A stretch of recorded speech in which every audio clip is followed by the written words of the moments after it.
Otu ndị amara nke ọma na-eweta ezi ọnọdụ mmepe na iwulite bụ ndị Elite Investors Global Limited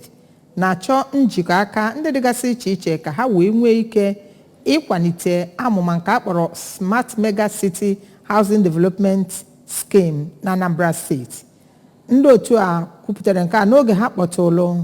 onye isi n'ụlọ ọrụ Anambra State Market Amalgamated Traders Association bụ ASMATA n'ụlọ ọrụ ha nke dị n'Ọnịcha. Blessing Uchendị nọ ebe a wetara anyị ozi a.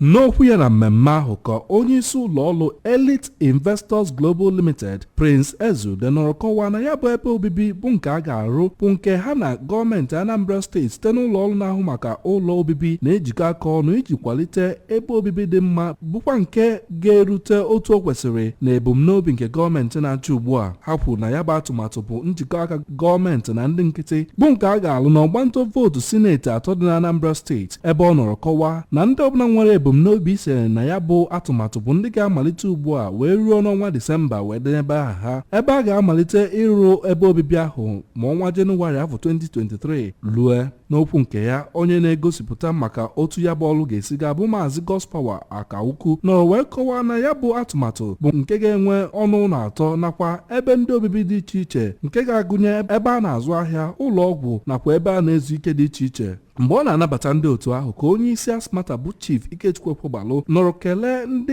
Elite Investors Global Limited maka ya bụ atụmatụ ma kwuo na ọ bụ nke dabara n'atụmatụ mmepe nke ọgbara ọfụ dị ugbu a, ebe ọ nọziri kwee nkwa na ya ga-ahụ na ndị ASMATA soro na ya bụ atụmatụ ebe ha toziri gọọmenti Anambra Steeti maka iwepụta atụmatụ dị otu ahụ iji kwalite ebe obibi na Anambra Steeti. Ndị ọzọ eji okwu agba izu na ASMATA kwuru okwu na mmemme ahụ gụnyere osote onye isi oche ASMATA bụ Maazị Obinna Okechukwu, odeakwụkwọ ukwu ha bụ Maazị Uchenna Malobi, onye isi nke Ọnịcha Zone bụ Maazị Sam Emeka, nke Idemmili bụ Maazị Anthony Onwuteaka nakwa Maazị Pius Nweze. Elite Investors Global Limited nwere ndị eji okwu agba izu dịka ndị nọ na bọọdụ nke Directors nke onye ama ama bụ Dr. Godwin Okafọ nọ n'isi oche ya.